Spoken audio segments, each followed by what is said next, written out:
Hotep à tout ça, bien-aimés frères et sœurs.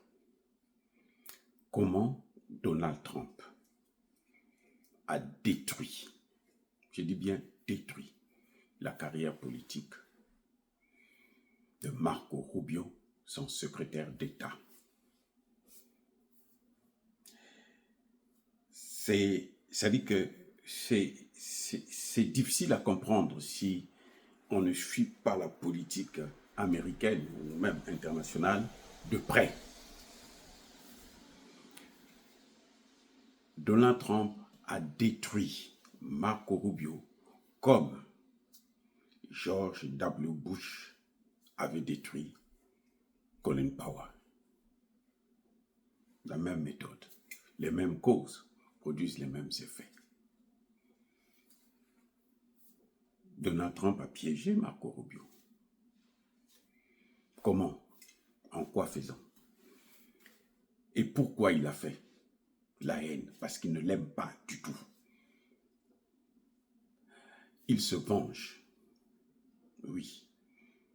Marco Rubio a humilié, a rendu la vie difficile à Donald Trump pour qu'il obtienne son premier mandat. 2013-2016, Marco Rubio a trahi Jeb Bush, le petit frère de George Bush.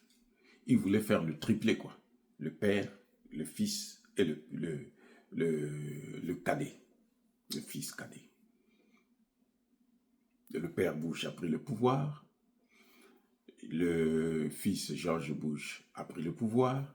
Maintenant, c'était le tour de Jeb Bush. Jeb Bush a été détruit, écrasé par Marco Rubio.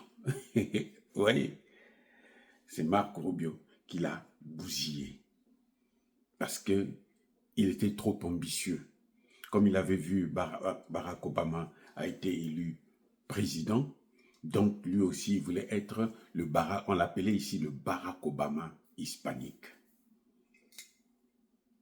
Donc, il s'était dit, c'est mon tour, il est allé tête baissée, tête. Et pour qu'il accède, pour qu'il monte un peu, il fallait qu'il écrase, parce qu'il s'est retrouvé dans le même état, deux candidats, Jeb Bush et lui. Or, c'est Jeb Bush qui a fait de lui sénateur. C'est Jeb Bush qui l'a propulsé dans la politique. Maintenant, quand Jeb Bush dit, bon, maintenant, moi, je veux prendre ça, Jeb Bush était le seul candidat qui pouvait battre Trump, parmi, dans le camp des républicains. Donc, Jeb Bush s'est dit, maintenant, c'est mon tour. Lui aussi, il sort, il dit, moi, je veux aussi être candidat. Les gens lui ont dit, non, toi, tu es encore plus jeune. Donc, attends, il dit, il n'y a rien. Les hispaniques vont voter pour moi. Et effectivement, les hispaniques ont tous sauté sur lui. Et il a écrasé Jeb Bush. Jeb Bush avait fait, ça dit qu'un score, tu avais même pitié de lui. Et du coup, il s'est retrouvé face à Donald Trump. Il a voulu faire la même chose, mais Donald Trump était plus fort. Et puis, il n'était plus dans son fief. Parce que là, il s'agit maintenant des États-Unis d'Amérique. Enfin, de la Floride. Là où il était le roi, puisque la Floride, il y a beaucoup, la majorité des électeurs, ce sont des hispaniques. Donc à ce moment, lui, il avait... Mais même là-bas, en Floride, George Bush, Trump avait pu le battre. Mais il avait quand même essayé de gêner Trump. Il a tenté d'humilier un peu Trump. Et ça, avec ces gens-là, les leucodermes, ça passe jamais. Tant qu'il ne va pas se venger là, il ne te laissera jamais. Et donc, Trump, pour la deuxième fois, là, il avait besoin, parce que les hispaniques, c'est, je pense, la deuxième population, la plus grande minorité. Donc, vous avez les leucodermes, après vous avez les hispaniques et les noirs. Donc, si tu n'as pas les voix de ces gens-là, c'est pas évident. Et Trump pour obtenir les voix des hispaniques, il a fallu qu'il s'entende avec lui, il fasse un deal. Que bon, écoute, moi, tu me donnes les voix, et puis moi, je t'aide je te lance. Tu vas d'abord commencer déjà par l'exécutif, tu es sénateur. Tu ne maîtrises pas trop les dossiers. Maintenant, je veux te prendre en tant que secrétaire d'État. Tu vas maîtriser les dossiers, et quand tu seras candidat, ce sera plus facile pour toi. Au fond, il savait que non, je vais le prendre, mais c'est pour le broyer. Et il l'a broyé. En quoi faisant? Quand? Mais tout récemment. Mais en fait, le problème de Rubio, c'est l'excès. Hein? C'est-à-dire que de l'ambition. Il veut tellement être président qu'il est prêt à tout. Et il est soumis à Donald Trump. Parce que si tu es son adversaire, il te vire. Qu'est-ce que Trump fait? Trump lui dit de déclarer que nous ne sommes pas dans cette guerre. Il a dit, nous ne sommes pas dans cette guerre. Nous n'avons rien à voir avec cette guerre. C'est une action unilatérale. C'est Israël qui a décidé tout seul. Il le dit le lendemain. Le lendemain. Donald Trump lui-même vient et dit, excellent travail. J'avais dit à l'Iran, tu signes les accords, sinon tu vas souffrir. Et là, Trump aussi croyait qu'ils avaient réussi la mission. Au fond, ils n'avaient pas réussi la mission parce qu'ils n'avaient pas détruit le cœur de l'armement iranien.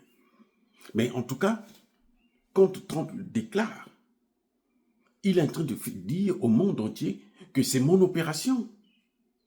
Parce que tout le monde, tous les experts, à moins que ce soit ceux qui ne connaissent pas le dossier iranien et israélien, ceux qui ne connaissent pas ça, oui, ils vont se dire, oh non, Trump a dit qu'il n'est pas dedans, ou bien Marco Rubio a dit qu'il n'est pas dedans. Non, ceux qui connaissent ce dossier, ils savent qu'Israël n'aurait pas pu attaquer s'il n'y avait pas Donald Trump, si l'Amérique n'avait pas donné son accord. À moins que Trump ne maîtrise pas les dossiers, il ne maîtrise pas, il n'a pas tous les pouvoirs, et que ce soit maintenant les services de renseignement qui ont mené l'action. Mais dans tous les cas, Marco Rubio a fait une déclaration qui a été contredite le lendemain par le président. Et on sait que ce que le président a dit là, c'est la vérité. Que eux, ils ont participé. Donc, qui est menteur? Marco Rubio. Et ça, il va le payer. Quand il voudra être candidat, ça là, c'est ça qui va le détruire. Je suis sûr qu'actuellement, il doit regretter, il doit se demander, mais comment je vais faire pour attraper le tir? Parce que la situation, en plus, est en train de devenir très grave. Or, lui, il n'est même pas écouté. Marco Rubio ne peut rien dire à Netanyahou. Déjà, Trump ne peut pas arrêter Netanyahou. Ce n'est pas Marco Rubio qui va dire quelque chose. Et j'ai dit que c'était exactement de la même façon que Colin Powell avait été piégé. Colin Powell aussi devrait être président, candidat en tout cas. Et c'était le candidat des Noirs, avant Barack Obama. Colin Powell voulait se présenter. Les Noirs l'avaient soutenu, les Noirs se disaient, cette fois-ci c'est notre tour, nous allons le soutenir. George Bush l'a convaincu que non, calme-toi, toi aussi, calme-toi. C'est pas évident, laisse-moi prendre et puis après, tu vas travailler avec moi et qu'en travaillant avec moi, je veux te montrer les secrets. Comme ça, quand tu vas être candidat président, tu seras plus à l'aise. Et il est tombé dans le piège, il a accepté. Quand il a accepté, alors on le nomme, comme d'habitude, ministre des Affaires étrangères, c'est-à-dire secrétaire d'État américain. Et vous vous souvenez de ce mensonge au Conseil de sécurité de l'ONU, ici à New York, à la tour de l'ONU. Il vient mentir.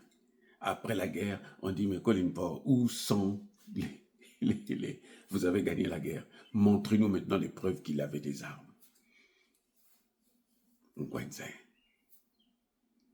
Colin Powell n'a même pas pu présenter la candidature parce que c'était une honte incroyable. Je dis bien, c'était une honte incroyable. C'est ça qui a gâché la carrière de Colin Powell jusqu'à ce qu'il s'en aille. Monsieur n'a fait que regretter pourquoi il avait fait ça. Au point où quand Barack Obama est candidat, Colin Powell soutient Barack Obama pour se venger. C'était trop tard. Il va faire quoi? C'était trop tard. Il est républicain, il soutient un démocrate. Tous les Noirs étaient là, ils se disaient, on va attendre la position de Colin Powell. Colin Powell dit, je soutiens. Et il a refusé de continuer à travailler comme secrétaire d'État. Il avait été bousillé. C'est ce que Trump a fait à Marco Rubio. Ça va être difficile pour lui de gagner encore cette élection. Il y a pire, c'est que Trump continue à sanctionner Cuba. Écoutez bien, Cuba est toujours sous sanction. Trump n'a pas levé les sanctions. Ça veut dire que son secrétaire d'État est d'accord que les sanctions puissent être maintenues. Si ton pays à toi, le père et la mère de Marco Rubio sont nés à Cuba, ils sont venus ici comme réfugiés. Et lui, il est né ici. Si là où viennent tes parents, là, tu ne les soutiens pas, qu'est-ce que tu vas faire avec celui-ci? Vous voyez comment l'Amérique raisonne? En politique, tout ça, ça joue.